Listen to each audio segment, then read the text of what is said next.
Hello, inta aynan ilaawin fadlan subscribe gambalaalkana taabo oo weliba raaci comment like and share ayaan cabdiraxmaan waxay ku sugan tahay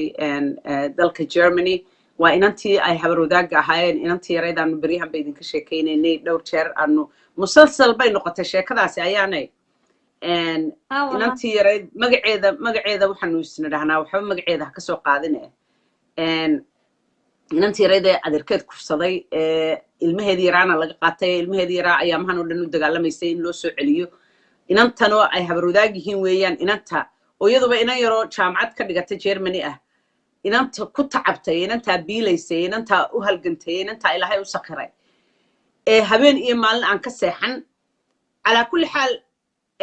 ayaanay dadka aynu u boobsiine toddobaadkii hore waynagii nidhi gabadhi yarayd baynu lacag ururinayna bkas gabadha reerkii haystay ayaa yidhi markii hore 30,000 bay qabsadeen 20 bay qabsadeen haddana 5 bay qabsadeen markii dambe emergency waa kuwii soo hadlay ee gabadhii tidhi Kuwait baan tagaya sida ugu dhaqsaha badan 2,000 haddii la siiyo inantii yarayd waan dhiibaya lacagtii waynagii u ururinay intii aynu lacagtii ururinaynay dad groupka inugula jiray laftigooda ayaa marba war inaga qaaday meesha sheeko marayso gabdhayow lalahaa waxbay ururiyeen oo aynu nidhi way diideen lacagtii inay siiyaan ay gabadha isku qolayhiina gabadh ka midii waa tii weerar nagu soo qaaday cay meel walba dee maaragtay ina caayaysay ayna handadaysay tidhi sidee qabiilka u soo hadal qaataan gabadha yar qabiilkeeda dhaar bay waxay ku martay haddaanay inanta car ha hesho inanteeda yar inantaasi ya waa gabadh iyadu carruura leh oo carruuraheedu laaleeg yihiin gabadha yara miskiinada inta la kufsaday ilmaha laga dhalay waa gabadh dibadda joogto iyadaba gaalo iyo dadaan diin iyo dhaqantoona laahayn ilaahay u sakhiray waa gabadh dumar qof dumara waa tii u hiilin lahayd ee mar eedadeed ahayd ee mar walaasheed islaam ahayd ee mar habaryarteed ahayd ayaa iyadii because waxay u hiilinaysaa qolo iyo waxay u hiilinaysaa qabyaalad baa shidaysa ilaa naaguhu inagii sheegna waa gaashaanka qabyaaladda iyadiiba ballan ku qaaday inantaa yar hadda carheesho mar haddaaba qabiilkeeda soo hadal qaadeen af waxay aniga waxay ku tiri ka dhex baxnaayaan shaqadaada maaha annaga iska kaa xigna ka dhex bax waa waxyaabaha Soomaalida kula yaaba aqliga halka laga geliyo cidbahana kagama jiro xataa aqligu waxay oranayaan waxaanu doonaan isku sameynaa naga dhex bax idinka dhex bixmaayo ilaa qiyaamaha saasa la idinku dhex jirayaayo saa la idin kala jiidaya alla idin kala jiidiye ya xagee la idin daaya bahalaatiina bahal haddii la isku sii daayo soo isku bahalo iscuni maayaan waa la idinku kala dhex jirayaa it's a matter of human rights ya ilaahay baaba quraankiisa kugu yiri Soomaali anigu waxa laba mid baa sheegay dharka ya Soomaali maryaha iyo qabyaalada diintooda ah labadaas diintooda ah diin ma haystaan dadkani siday u badan yihiin I do not think inay diin haystaan qof ilaahay ka baqaya ilmo yar oo sida loo galay mahandado oo ilaahay baaba ku yiri xaq u istaag oo diinta u istaag oo aniga marxaati ii noqo oo xataa naftaada ka heeli markay noqoto godob iyo gardarro iyo cuqubo de ilaahay hadalkiisa haddaad diido oo qabiil laakiin ilaahay hadalkiisa baa tiri halkaa iga dhig qabiilka iga sokeeyay qabyaaladaan u hiilinaye de markaa ilaahaagu iyo diintaadu waa qabyaalad let's face it waxaynu u wada dhimanaynaa ee u wada baaba'anay ee u wada rogmanay ee meesha aynu joogno aynu u joognaa ma aha diinteenu inama dhigin diinteeni baynu ka tagnay qabyaalad ayaynu dooranay inay noqoto ilaaheena iyo diinteena maxaa dhacay dabadeetana inantii yarayd naagtii baa soo carartay oo sidii marba war laynooga qaaday meesha aynu garan laanahay cidda nagu dhex jirta waxayba noqotay sidii filmadii maaragtay spy movieski ya annagii baa dad nagu dhex jiraayo war naga qaadayaanoo marba u gudbinayaan groupkii waxaanu damacsanahay anyway taw baa la yidhi dabadeetana inantii baa la carartay inantii oo waxay geysay I think inay tahay maalin aan lahaa international community gaanu ka dacweynaynaa ilaa Somaliland oo wariyaal baanu la hadlaynaa maalintaas inantii yarayd 2 cisho kadib waa la cararo waxa la geeyay stationka halkaa ka qaado adigu dadtana maxaa dhacay gabadhi haysatay iyo ninkii baa stationka geeyay gabadhi yar ha gabadhi ilmaha yar haysatay baa stationka saldhiga ayay keentay ilmaha yar waxay tiri arday waanigi aan niri ilmaha yar wuxuu ku register gareysan yahay oo ku diiwaan gashan yahay oo qolada Amnesty International waxa ku warqad baan u dirnay qolada EBS na wala balansanahay hadii ilmaha yar la waayo gabadhii ninkii ilmaha yar haystay walaashii baa iigu soo hanjabtay haddii la doono waa la waayay haddii la doono waxaan miibaan qabadsiinayna deetana waxaan ku uri haddii la waayo ilmaha yar uu diiwaan gashay magaciina aanu ku diiwaan gashan yahay haddii la waayo haddii wax gaaraan idinka ka mas-uulo laydin haystaa baan ku uri mogta deetana waatan dee adna adigii waa kuwa deetana ilmihii yaraa waa la qaaday waxaa la geeyey stationka waxay tiri gabadhii waxaan doonayaa warqad berigii lai dhiibay aan idinka samaystay ee ii raadiyey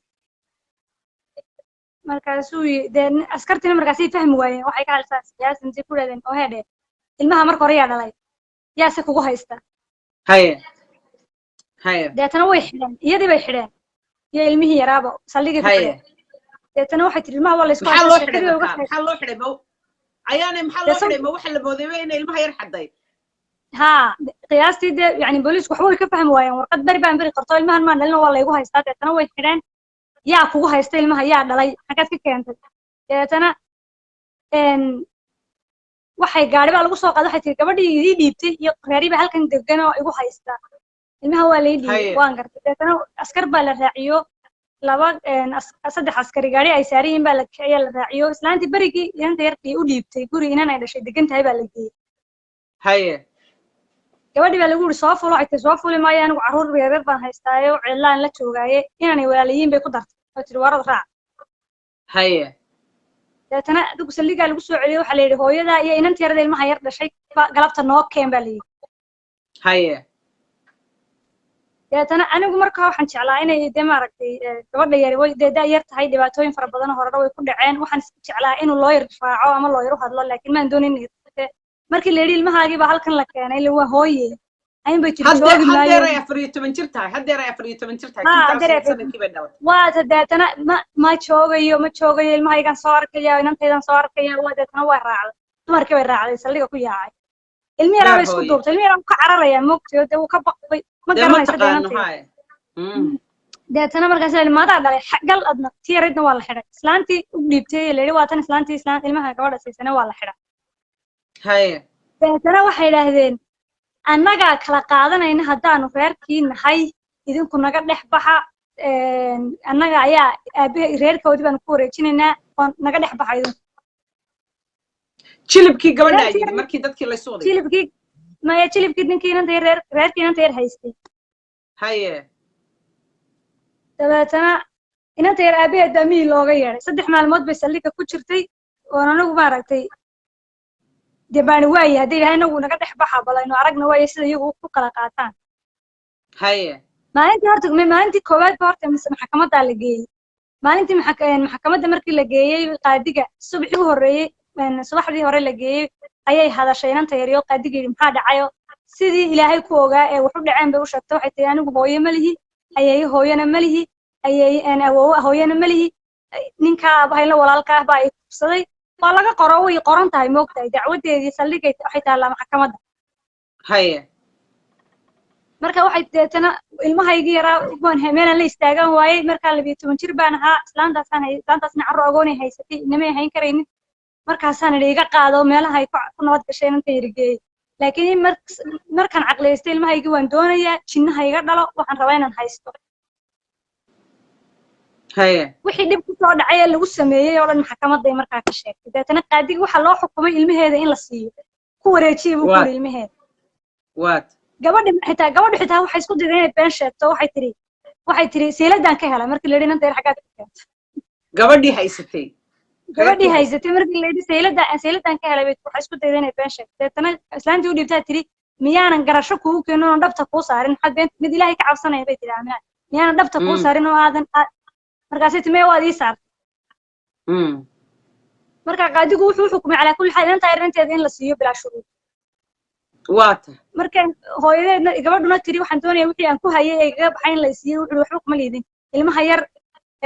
garashii xurmo wixii la isku siiyo mooyaane ilmaha yar ilmaheeda hala siiyo waa lagu maxkamadda kusoo dhamaystay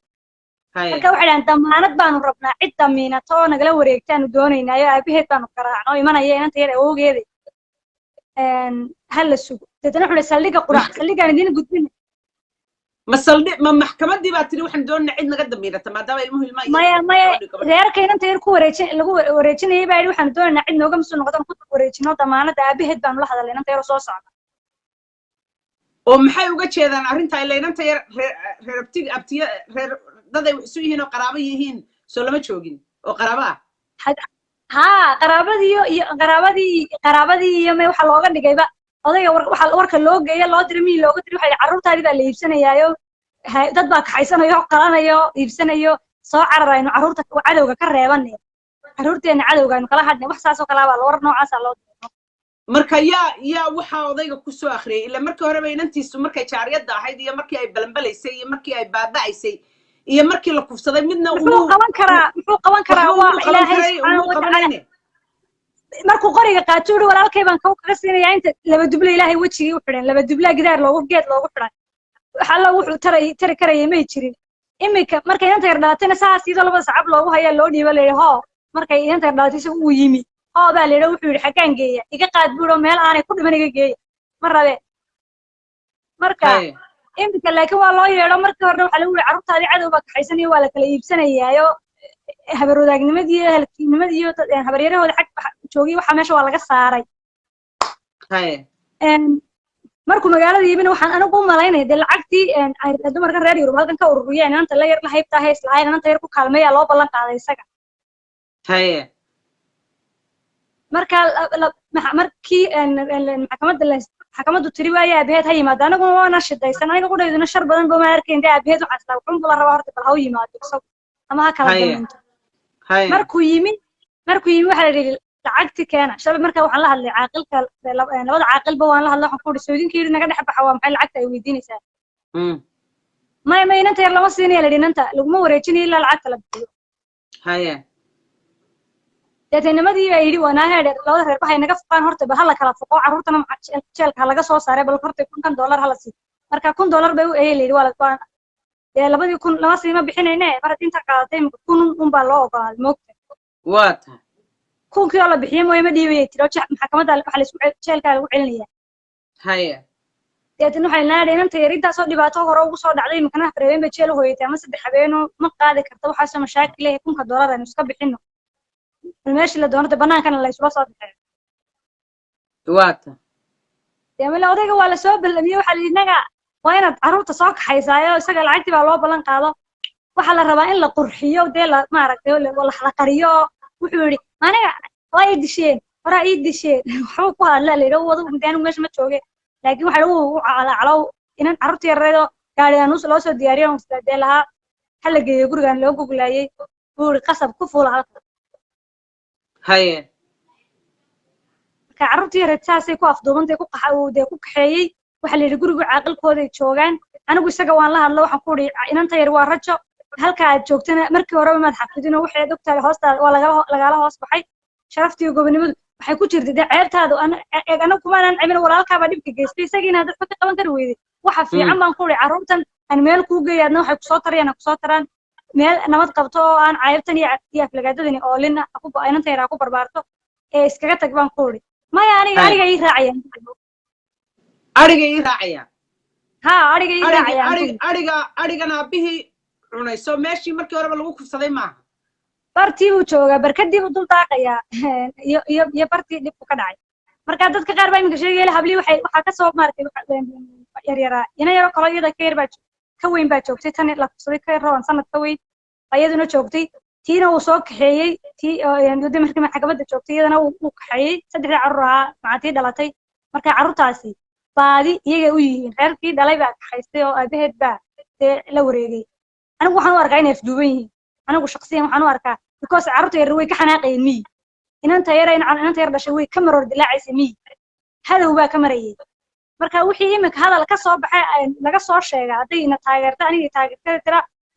wixii ay tiraahday imika waxba ka soo qaadi maayo waayo waxaan ogahay ina yar aabaheed hor taagan ya maada soo kuma dhal cidda waxiga ka weydiinaysa sidaa haddaan kuu baraya mindi baan saa kuu maranaya cidda waxiga ka weydiinaysa halkan kuugu taliyo ayaad habeeyaysaa marka saasuu yidhi marka yaa waayo bay kula tahay yaa sheekada ka dambeeya ma dadkii nacam maadigaa lagu ximinayaa maadaama waxay la tahay noo sheegtay ha magaca qabiil baad afka ku dhufatay inta qabiilkeedaad sheegtay ayaa waxaas ka dhacayaan moogta waxa la rabaa in hadii la qurxiyo wax la bedelo wax la qariyo deetana la yiraahdo de wax kale carruurtii waa kuwan halkan ay joogaan wixii waa kana waa keer waxaan qurxisamayn laakiin markay sharciga isku haleynaysay ee ay dawladda isku haleynaysay maxkamadda hor taagneed ba wixii lagu sameeyay oo ilaahay ku ogaa ay sheegto iyadoo qoraala ay marka hadda adigu marka de eeg haddeer mar haddii aabaheed kaxaystay waa ayaan daro horta waayo markii horeba dee muu kaxaysan oo umuu iman markii horeba muu odhan iga tegi mayso anay aniga ii raacaysaa maanta inuu iyada oo la doonayo meel baasta sidaa loogu galay ee iyadoo baby lagu kufsaday ee muxuu ahaa adeerkeed ruma imagine adeerkaa ruma yaa aabbaha la dhashay inuu ilma kaa dhalo oo ilmihii iyo adigiiba dib laydinku soo celiyo bartii laydinku kufsaday eeg ninkii cid hadal haysaa ma jirto adeerkii wax kufsaday miyaa xaasi waa waxa maskaxdayda meel labaaba qaaban malaynaya qiyaastii waxaan ku maskaxdayda waxaan geli karayn saasan jeclahay waa arrintii ahayd ayaan dhaweyd sheeko waxa la sheegay ina yaro sidaa in adeerkeed rumi intuu u kufsaday agoon iyo rajay ahayd adeerkoodii biilayay ayaa inankiisii curad kufsaday markuu kufsaday ayay walaasheedii weyneyd u sheegtay waxay tiri hebel baa ay kufsaday aamu baa lagu yidhi iska aamu yaa maxaynu samaynaa dee adeerkeenii ina biilayay inankiisii weynaa kashifi kari maynee waa la aamusiiyey markuu arkay inaan cidina u soo socon ayuu intuu u yimi haddana kufsaday way ka dhigtay inantii yaray ya way ka dhigtay marka inantay haddeerto lugtay ka xidhan tahay inantii yaray ya way waalatay de waa qof ceel dawlisa inta lagu riday daboolna lagu saaray marka inantii yarayd haddeerto marka iyadiyo gabadheediiba lagu celiyo ninkii hadduu doono ninkii wuxuu odhanayaa ilmahayga naanaa dhalay wuu ka qaadanaya hadduu doono ma garatay hadduu doono wuxuu odhanayaa waad ceebaysayo hadduu doono dawaaba uuba dilayaaba yaa dan kale marka horeba inay dilaan bay doonayeen marka waa inantaa yar dil bay ku xukuman tahay iyadu waxay galabsatay ma jirto iyadaa la kufsaday iyadaa la dilay iyadaa reer dhani isugu tegey imikana dadka ugu badan ee ka hiilinaya kaalinta ugu horreysa kaga jira afduubkeeda iyo dhibaataynteeda waa dadkii ay ka dhalatay marka waxaan oo dhan waxayna tusaysaa naag soomaaliyeed inaanay dadxiyaa balaag gobonnimadu dadku u dagaalamaya qofku inuu gobonnimo raadiyo nasabnimo raadiya waxun maaha laakiin dadka cawaj weyn gobonnimadu u gashay waxay ahayd dhegay waa far intay yidhaahdaan markii waxaana dhaceen loo sheegay haddii qabiil u damqanayaan dadka waxaan qabiilka ku samaynaya inay ka sumeeyaan waxay ahayd ninka waxaa sameeyey inay xabsiga keenaan ama xabad kaga dhuftaan dadka reerkooda oo yidhahdaan annaga caarkayaga annagu reer hebel haddaanu nahay caarkayaga iyo maatidayada cidda noo dhaafta madaxaanu ka tooganaynaa ama waanu xidhaynaa oo ay meel gobonnimiyo sharaf yeeshaan bay mogta laakiin ilaa hadda ayaanu labadaas saqiira uun gaar ka haynayna iyo ciddii u hadashaa aymaanu afka qabanayna ninkii uu noo joogaya ya ingiriiskay ka soo leeday in adeerkeed baa kufsaday xagay ku og tahay anaa baraye halkan tii ilmaha yar ku haysatee aan laga furfuri kari waayan shalay $1,000 ka furfuray walaalkeed walaalkeed xaaskiisu waxay halkaa ka soo leeday yooni inaga isa siinayna dadkii dhalay lacag bay hada lacag la'aan wey wallahi billahi tallahi waa la sii dayn waaye waa la kala dhaqaaqi waaye lacag ilmaha yar caananiidihii ay cabtay baa laga iibsaday oo dib loogu iibiyey dadkii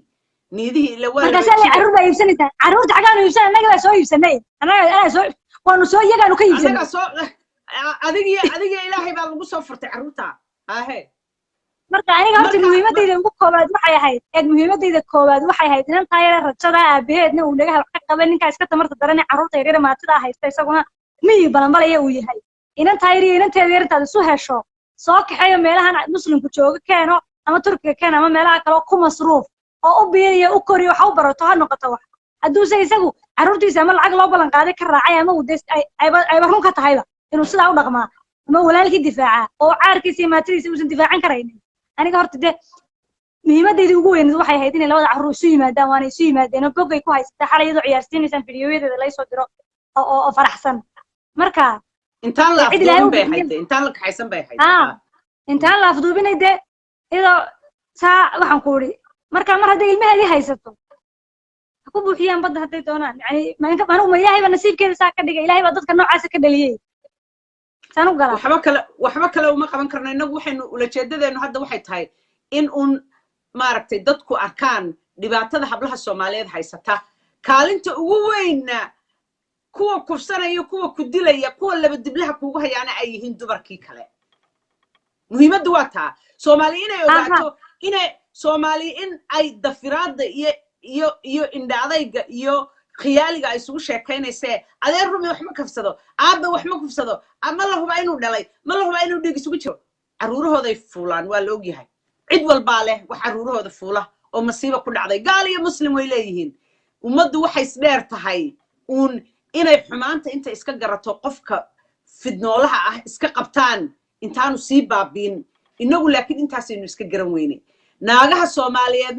naagaha Soomaaliyeedna masiibada ku dhacaysa oo dhan waa mid aynu inagu ka mas'uul lahay guntigeeda inaga sii wada guntanay inaga kii wax kufsanayay u hiilinayna kii wax dilayay u hiilinayna kii wax qiyaamayay baritaarayna oo baraarujinayna marka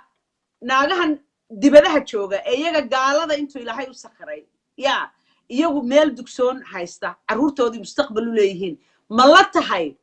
ee garan waaye iyagu gabadha yar rajada ah ee aad si walba u walaalowdeen ilaahay intaad ka baqdaan meesha bahaluhu ku hiigeen ka soo saara oo gabadha yar habarwadaagteeda ee ilaahay u sakhiray iyo ummadda kale ilaahay u sakhiray la baritaara oo kala baxsada meel baasta sida loogu galay cadow afka ha uga gelina haddana ayaa because qabiil aan iyada waxba u tarayn iyada wuxuu tari maayo ubadkeeda wuxuu tari maayo naagtii soo daftaflahayd ee indhaxadkay ayaa halkaa waxay ka xun tahay sideebay naaga kale oo aan inanta yar la qabiil haynin xataa hadday qaraabo yihiin ay ugu hadli karaan oo ugu damqan karaan maxaa ka galay annagaaba isku qabiila haddaan doono aanu dilo haddaan doono saanu doono aanu ka yeelay tiri naya aniga intay cayday waxba kaama gelin marka waxa weeye ilaahay subxaanahu wa tacaala laakiinse dee waa qafuur raxiim wuuna daawanayaa cid walba iyagana wuu arkaa hadday isleeyihiin kuwiinaa ku badbaadaya kuwiinaa ka nafsigaas iyo kuway sii dhalaan wallaahi waxa la yidhi 7 generation 7 jiil ayuu socdaa nafsigu waxa aad dad arkaysaan masaakiin oo balanbalaya oo baaba'aya waa dad nafsi loo wada guntay Deedraal baaba sheego yiri maaragtay godob ahba galay baa ubadkiisa gocandhiyo godob raran ku noqoto gabadeer ku dumisa waxay u gurayaan way helayaan imika waa kuwaas bal car waa kuwa qabiil dhan sheeganayo waxaan ku taajir iyo faqiir iyo sheekh iyo shariif iyo waxaan ku wax walba way leeyihiin waa kuwaas haweenkii laba diblaha u xidhnaayay waxaan ku waxaad ogto xoor iyo xumbi ka dhacayeen reerka iyaga inta lagu sheegay iyadoo oo ilaahay ka dhigay anagu haddaan iibsanayni haddaan qalanayna waa kuwa imika gacanta ku hayay carha soo bixiyaan car la wada caruureer intay damaanad qaadaan mas'uuliyadooda meel ay wax ka bartaan oo ay ku badbaadaan intii aadanimo iyo gobonimo iyo nasabnimo iska baadhaan waniga usoo xoreeyay wanaga usoo xoreynay usoo iibinay iyaga u kala iibinay iyo wasaa isu dhex taagan kala qoranaya wanaga lacagta ka shubnay car waa taas ha geeyaan meel ay wax ku noqoto car Soomaali nasabnimada xagee u soo martay Soomaali nasab markuu yahay gob yahay dad ka wanaagsan oo iyaga ka gobsan oo ka nasabsan oo ka dhinac walba uga fiican aqligoodu waa ka yiraahdo qofkaasi waa guntu ka nool yahay haddaanu geed gun lahayn gobba ma yeeshaba gobo midhaba kama soo baxaan aqliga Soomaalidu waa ka dad bay gun ku caayaan guntu waaba meeshu geedku ka nool yahay marka that's who we are runta aynu isu sheegno jaahilnimo edab darro akhlaaq xumo qabyaalad qashin qurun oo dhan bay sidaa u hursadaan naagaha Soomaaliyeedna masiibada Soomaali ku dhacayso dhan iyaga hooyadu hadday wax baabiiso oo wax xumayso dee ummaduna ma hagaagto ilaahay diinta islaamku ummadda islaamka the ummah ayay ugu yeedhay it's the hooyo waa hooyada waxa wax hagaajiya waxa wax bilaa waxa xaqa iyo baadilka kala saara ee ummadda isku haya ee kala hagaa waa hooyo dumarka Soomaaliyeed waa hooyo hoogtay let's be honest isku wada duub annagana nagu dar kulligayo waanu hoognay kaalintayadii baanu gabnay oo waxaanu isku dirnaa inamadayada oo walaalahayaanu isku dirnaa oo dadkii aanu kala sasabi lahayn aanu kala hagi lahayn ayaanu ka dhex shaqaynaa وقبيل كانوا دربان أسدنا ولا بدبنا نحبلها الصوماليات وهينا نمانك الصوماليات عقوبة دن ناك صوماليات بحن بارسن عقوبة دن ناك صوماليات بحن بارسن ولا إلا أي ناك صوماليات حق جرته أو إلهي كبقده أو هو ينمذ هذا الناس كده دهن أي درينتو أي دبو أكتو أو عقوبة ذا كجل جلته ولا إيه بالله إن الصومالي كرين كسود دكتورين إن أنت عير محان أنا ودي محا معي إذا قالوا لك دم بالله هذا لا أنا I don't know what else I know ندعنو أنا وحنا ورا أنا وحنا عياني أنا كنت بيني محل ورا هيدا دقو I think أرنتني وين عيد كلا دايل هاي نوديرو ولا إذا هذا ورنا أنت عير إسكفصح مال أيكو أسترناتو وأنا لقوا أنتي هذا كتفولي أنا لقوا أنتي قرعتي أنا لقوا أنتي يا ياgu hagayaan dadka kala day uga baqayaan yagu hagayaan yagu أنت يرجعوا nin waa garcadii meel aan iyada tayar laga oran waa garcad oo taweyn laga oran waa dhiladii oo taweyn laga oran waa tii garcatay oo muxuu ahaa tii adeerkeed fuulay waxaasoo dhan meel aan laga oran war inan taayar u ogolaada intaad isu tagtaan anigu ciidagal oo dhan baan la hadlayaa walaalayaalow war dib intaad isugu noqotaan ciidagaluhu dad wanaagsan oo dhiig labay ahaan jireen I don't know anigu wax ku dhacay intaad sida isu dhaantaan ayna waa qabiil ballaaran arintana de ma wada gali karaan laakiin anigu waxaan diran lahaa maanta walaalayaalow ilmaadeerayaalow arintan intaad gashaan caaqil iyo muxuu ahaa whoever aatiin intaad gashaan inan taayar bahalihii sidaa u galay yaan dib loogu celin afka looga gelin war inan taayar Soomaali oo dhan baa doonaysa inay u kacdo caawiso oo meel ay wax ku barato mustaqbal ku yeelato looga sameeyo aan laga caayin oo laga ceebayn oo aan ciil u dhiman ha ku kalifina inay maalmaha kamid ah gaas iyo kabriid isku daarto oo inan taayar ay balanbasho iyaduna caruurta war generations uquba ah ha galabsanine ninka markii horeba inantiisa yar ilaashan kari waayay ka soo furfura inan taay hablaha yar yar meel ay wax ku bartaan hal la geeyo mustaqbal ha loo sameeyo uqubadaas Soomaali oo dhan bay Soomaaliland oo dhan bay wallahi dul hoganaysa oo Soomaali oo dhan bay dul hoganaysa war ay sida isu dhaano adan kugu dhameystiraya ayaane anigu waxaan rabaa laba shay inaan sheego may saddex shay waxaan doonayaa inaan dad Soomaali u sheego saddex shay halgankii ilaahay inala qabtay ay la gasheen aynu wada galay labada hablood ee in dib loo mideeyo aynu la galay waynu ku guuleysano way isu yimaadeen hablii tawan idin sheegay wixii ay Soomaali u soo dirtay ee la igu soo hagaajiyay halganantii loogu shubay wixii markaa kunkaayada lagaga soo furfuray dadka haystay iyo wixii markaa shidaalkii maxkamadda inta kaga baxay waraaqaha mooyaane wixii kalena waan u haynaa sidaas aanan u haynaynaa haddii maaragtay qodobka saddexaad caruurtii reerkani labun bay mid noqon laba mid un bay noqon ama gunta ay sheegayaan ay dadka ku caayayaan iyo maaragtay waxaan sabada caaro ku lahayn bay noqon caruurta ay reer miyay ku celin oo halkii uu fiina marra ku qabsan marra lagu dil marra lagu caayo oo xoolaha sheegayaan bay u raacay ama gob bay noqono ama gacantayadii ku soo celin halkan la rabnaan u geyn ama iyaga gob noqon inta dad iska soo xulaan wax tari karaya ya ayay la caruurta ay reer mustaqbal nadiif u canquray u damaanad qaadi doonaan keeni halkan la rabnay iyagu cid dumarkii halkan xabxablaa iyo cid kale waxay ku qoraanba inta iska soo saaraan dad oo ay dad noqdaan ayay caruurta ay reerna geyn doonaan meel wadanka ka baxsan oo diinta iyo akhlaaqda ay ku bartaan oo ay iskuul ka tagaan ay wax ka dhigtaan ay wax ku noqdaan ay ku masruuf sidaan anigu la rabay ama Yurub iyo meelaha sharciyada la keeni doon yani inta yar dhagaheedu ka wasqoobeen mustaqbalkeeduna ku badbaadayo wax taariikhda foosha xunaanay ka ogaanay ama quranka xaq ayay qarsan doonaano caruurtana hawday ku celin war aan jirin oo beenana way la iman ummaday ku ceegoobiyo mar labaad ummadda waxaan jirin la hor iman doona ma garad wax kalaan dhahnaa ma jirto bas ha haday caruurta yaryarna meel wanaagsan geeyaan Yurub iyo Mareykan iyo Ingiriis iyo Kanada meel walba way joogaan haday inta isu tagaan oo ay gobonimada sheegayaan iska baadhaan iyo nasabnimada sheeganaya caruurta yaryar meel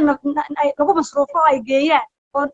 sharci ka jiro oo wax ku bartaan wadkaasi wax noqdaan labada hablood yaryar aade goobtay shay ninkiina ay soo xidhaan ninkii iyo dadkii ninkii carruurta inuu caarka ah uu yahay rajada ah 12 jir ah uu yahay muxramka uu yahay ya inta cumaamada ku baqtiyay fuulay kii haday iska soo dhex saaraan way xidhaan ya oo iyagu dacweeyaan maxkamad la koraan goobtay sheeganayaan way noqonayaan way caarkooda ilaashadaan والله ayaan miskiinsana waxay tirse naagaaba hoos jiife naaguhu qabaaba ka daran iyadoo la wada ogyahay inuu ilmihi yaraayo adeerka u ahaa fuulay ayay wakaa naag Soomaaliyeed ilaw yaa sabarad ololaysa ka geliya aniga waxay igu tiri inta yar ma beehi gabadh anigu gabay tiri waxaan idinku baa la yaaban ninkan dhowr hor dumar horaba uu kufsaday bay tiri tiraba laba dumar uu kufsaday muxuu kufsan waayay because way dhacdaa qofkani wuu bukaa waa xanuun waxani maaha laba xaas buu leeyahay wuxuu fuuluu rabaa kamaaha waa cudurkuna ma istaago de haddaan la daweyn qofka ama la xidhin ma dawadu xataa ma bugsise waa in qofkan meel lagu xidhaa dee lagu hayo ama la iska toogtaa innaga diinta islaamka waxa weeye waa inaad iska toogataa gaaladan iyo meelahanna way xidhaanoo xabsidaayin bay ku xukumaan qofkaasoo kale si aanu dadka usoo gaadhin marka waxa weeyaan qofkii adigu jilbi abeesa aad isku sii daysay ood dhabta ku haysataa it's a matter of time goortay ku qaninto marka I am sure hadduu doono waxa laga yaabaa xataa markii dambe iyada arrintan uu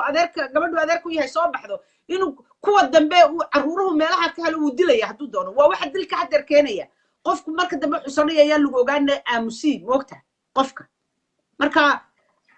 wax kale inuu nidhaahno garanmayna halkaas iminka ma yaxa sheegay hadday gobonimada reerka magac sharaf iyo wanaag la doonayaan kaasi ka toogan lahaayeen ama ay ka soo xidhi lahaayeen ama ay waxaan ku uri xabs bay gelin lahaayeen ma yarna way caawin lahaayeen iminka waxa yeelaan aynu eegno waraysatay waxay umuli doonto anigana dumarka iga soo caayay adiga ku soo caayay dilo maaragtay ignorantka maaragtay maskaxdoodu ay tahay ay xidhan tahay 12 caruur ay dhashay gabadha Hargeysa ka soo caayay 12 caruur baa ayaa gurigeeda hoos jooga عقوبة يوقع ليس ربي وهرت ذا كثير لكن أنا قبل أن يقوم صلين كراني إما يكون على ذا دلوا تذكروا حنا نقول على يقف يقول عيا دلوا عيا نقول على وايا دلوا وحنا هنا وحقنا عضين كرمو الدون كم حنا عضين كرمو حسرين عند الله أنا واحد تري عمري لا سجلتي تيلن جوكتي وحوي محد كمان يرى صوت حريتي وادي gabadha yar soo taxriirtay xad kala sheekaysanaysaa ma dadka waa in la sheekaysatay waxaan de gabadha yar de waa smart way ka aqli badan tahay kulli adigu dibadaha timin waxba kama faa'iideysan markii horena aqli weyn mala Allah kuguma galadin adna maad korin marka abi kawan maxayba maxaad ayaan ula hadashay gabadha weyn weeyaan dadku hadday iska leegiino qofku aqli leeyo smart yahay ilmahaaga yar sagaal jirada ayadaan ula sheekaysanaa intay soo garaacday igu tiriyaan aniga intay soo adna waxay ku tiri way yartay maxaad ula hadashaa intay soo garaacday igu tiri miyaan ka yaray nin lahan baad la dhali weyda caruure waxa guriyaa waan daagaan ilaa waan adiga micnanimadii dumarka lagu caayi jiray dumarka marmarka qaarkood qaar baad oranaysaa wallahi kuwii mahmaahda bixiyay naaga badan oo noocaas ay arkeen noocaas oo miidhana oo caqligooda inta leeyahay dilanimadana horta qofka waxa ka xumaan kara maaragtay ama soo guursaday ama gabadh soo guursatay oo ka warwari kartana dhilaa lagu sheegay bilow dadku dilanimo rumaystaan waxaan device garayn karayo aan scientific u cadeyn kara waxa jirta inaan xalaal iyo xaaraantona soo marin maya waxaas ma yacadan ka soo nacnaclay ما يتاسو كله it's none of their business قفنا بالشغل سباحة أديجي إلى حبيبي إذا كان حياة وحياة سمينا يسوي موقتها مركا تاسو كله واحد سومالي وحدين يسوي واحد سومالي وبروف كرين صوتنا يوحلو بهنينا حتى سو هذا القادم ما بعها because وأنت كليه كذا وحليا ما نقام نمدود ما هل كاسين كدينا نواب بلا معنى إلهي سبحانه وتعالى أيام مرخاتية إسقى ما أنت مرخاتية إنه وحي إنه قبنا كرينا وإنه قبنا إنه تايرنا وإنه دلالي هدي الله سبحانه وتعالى وماركتي تولكيد حق الجرانسيو أو أي تاير من المستقبل لا هاديان أما أي أسوء عليان دتك عاونة يسد أيان يغير كودا ماركتي أيان أو البيان هم بيحيدون بعد دتك ودحتو عاونة يسد هدي ليدين سوء علينا سيدي إنه أول بدونين إنه عاون دونا إن تاير مال مستقبل أينو كلا دونا إنه أينو أرادين دونا هدي كلنا ده إلهي سبحانه وتعالى بينو كديننا إنه محينو كلا سمين كنا وحكلا إنه سمين كنا مجرتو أنا وحسلي الدولة السوماليان إلهي أنت يكبق ضو يدا لفت يدونا يسون حق شو مارتي أو إن تاير خير كي ضيعي marmarka qaarkood waddamadan aan joogno ee gaalada lagu sheegayo waxa weeyaan qofku familigaaga waa lagaa kaxaysanaya hadday ku dayacaan qoyskaagu hadduu ku dayaco waa lagaa kaxaysanaya ilo maad ilmo yaroo 2 jir haatid 3 jir haatid waa lagaa kaxaysanaya anaa dhalay anaa saan doono ka yeelaya ma ilaahay baa le bini aadamka qof lihi ma jiro waa lagugu ammaanaystay haddaad ehel tahay iyo haddaad waalid tahayba ammaano weeye ammaanada haddaad ka soo bixi weydo waxa weeyaan waa inuu stateku ama ciduun maaragtay kaa soo gaadhaa oo kaa qaada marka anu waxaan leeyahay soomaali marka hore tolnimo ninkaa ha lagaga soo celiyo miskiinka ayaan waxba haynin inantaa yar ha lagaga soo celiyo labada hablood ee yaryar haddii taasi suurto geli weydo dowladda somaliland ee haddeerba waa taa inantaa yar ilmaheedii usoo celisay in ilaahay asturo ilaahay iyagana kaalmeeyo oo kuwa maxkamadaha jooga iyo kuwa maaragtay dowladda ku jira ilaahay ubadkooda meel roon u mariyo inay iyagu galaan arrintoo inan labada hablood ee yaryar kasoo furfuraan ninkaa aan waxba u haynin ee meel baastii lagu hayey lagu kufsaday dib ugu celinaya ayaan ilaahay weydiinaynaa in ilaahay xaqa garansiiyo oo intaa gartaan halkaasaynu kaga tegaynaa ayaane maxaad kaloo ku daraysaa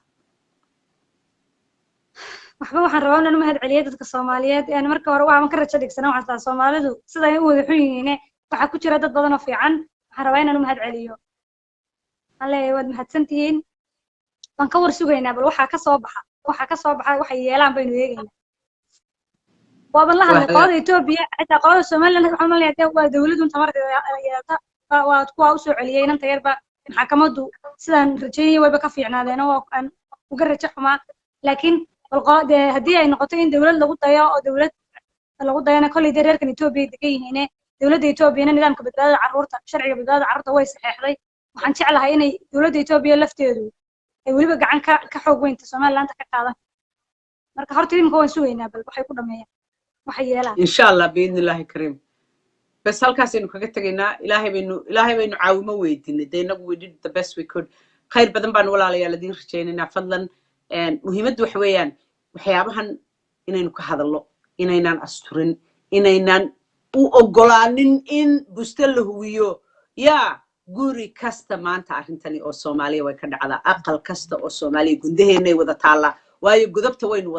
waa inoo wada guntay haddayna nagu guntana kuwii hore inoo sii guntay waa inoo wada guntay isma dhaanto wax qabiil gooni leeyahay maaha wax deegaan gooni leeyahay maaha Soomaaliya oo dhan waxay leedahay weeye waa wax aynu mar hore tabcanay oo meel sii dhiganay aynu gudbino yeena ka aamusin hayayda aynu gurno aynu bal in wax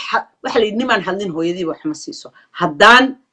la hadlin oo laga qaylin oo falxumada la oran shock aynaan ka muujin argagax hadaynan ka muujin dee dhaqankeena ka mid noqonaysa caado inoo noqonaysa falxumo dhan baa markaa normal inoo noqonaysa waana waxyaabaha haddeer keenaya wax badan inaynaan ka nexay in badan baynu soo joognay wax qaracan inagu rida oo shock inagu rida marka dambe damiirkaaga iyo dadnimadaada ayaa la qabsanaysa mar haddaad la qabsatana bas weeye you're dead literally wax weeyaan qof nool oo dhintay baa tahay waayo dadku damiirkay ka nool yihiin maaha qolofta damiirkaa laga nool yahay damiirkaagu waa inuu kuu diidaa wax waa inuu kaaga digaa wax waa inuu ka gilgishaa wax haddaynu gaadhsiino heer aynu ka gilgilan weyno waynu dhimanay markaa naftun bay nagu jirtaa marka ilaahay waxaan ka baryaa inuu ilaahay xaqayna garansiiyo inta ka gilgishan bisi qaldan waa gilgilanayaan qofkan qurunka sameynaya ay difaacayaan gilgilashada waxa weeye ما يكجل ورنيك إلى ما عارك وصدق قفك عاركين يدين ده فشرفت وعارك هاجي قفك عاركين يدين ده فهلا ولا ليه وقفك السبقين يدين ده دامر كل ده كل عليه مركز هذا نقول إنت تكون سنة تقارن نقطان هاي جلجلشة أنا كهلا نواتها ما هالجلجلشة عدو جيوسو بربرستاك تدو سوفيلس كاوي تام كهلا هالكاس إنه كده خير برواقع نسكوب نهاي وإنه ينسوا أبديت جريند ونا مربى سداي نبتقلي ولا عليه نبدأ أياني نبدأ الله كبركي أيانا إذا أنا الله كبركي وادو جداشين أنت عيرة آمين مهتسن وأريق قد والله كلام مهمة كقاعدة كلنا حل فضل جاي كوسا بدرتي أنت عيرة جزاك الله خيرا جزاء سومالي المحسنين تاهي خير كتشعل إلهي وبدك حقوق بركة ذلك هبني معلم بوجود شفتعب لها غير الصومالية دي عروض الصومالية هلو أنت أينا إلاوين فلن سبسكرايب كمبلال كنتابو أول براعي كومنت لايك and share